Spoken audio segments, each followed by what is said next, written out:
Some 17 years ago, I became allergic to Delhi's air. My doctors told me that my lung capacity had gone down to 70%, and it was killing me. With the help of IIT, TERI, and learnings from NASA, we discovered that there are 3 basic green plants, common green plants, with which we can grow all the fresh air we need indoors to keep us healthy. We've also found that you can reduce the fresh air requirements into the building while maintaining industry indoor air quality standards. The 3 plants are areca palm, mother-in-law's tongue, and money plant. The botanical names are in front of you. Areca palm is a plant which removes CO2 and converts it into oxygen. We need 4 shoulder-high plants per person, and in terms of plant care, we need to wipe the leaves every day in Delhi, and perhaps once a week in cleaner air cities. We have to grow them in vermi manure, which is sterile, or hydroponics, and take them outdoors every 3 to 4 months. The second plant is mother-in-law's tongue, which is again a very common plant, and we call it a bedroom plant because it converts CO2 into oxygen at night. And we need 6 to 8 waist-high plants per person.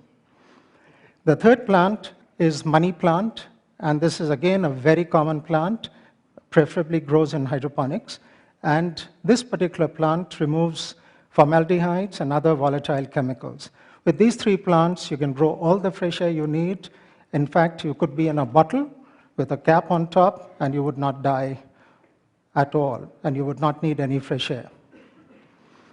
We have tried these plants at our own building in Delhi, which is a 50,000 square feet, 20-year-old building, and it has close to 1,200 such plants for 300 occupants. Our studies have found that there is a 42% probability of one's blood oxygen going up by 1% if one stays indoors in this building for 10 hours. The government of India has discovered or published a study to show that this is the healthiest building in New Delhi. And the studies show that there is compared to other buildings, there is a reduced incidence of eye irritation by 52%, respiratory systems by 34%, headaches by 24%, lung impairment by 12%, and asthma by 9%. And this study has been published on September 8, 2008, and it's available on the Government of India website.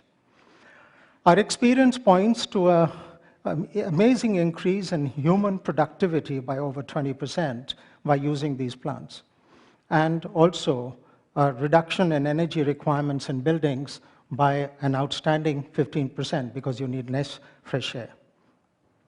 We're now replicating this in a 1.75 million square feet building, which will have 60,000 indoor plants. Why is this important? It is also important for environment because the world's energy requirements are expected to grow by 30% in the next decade.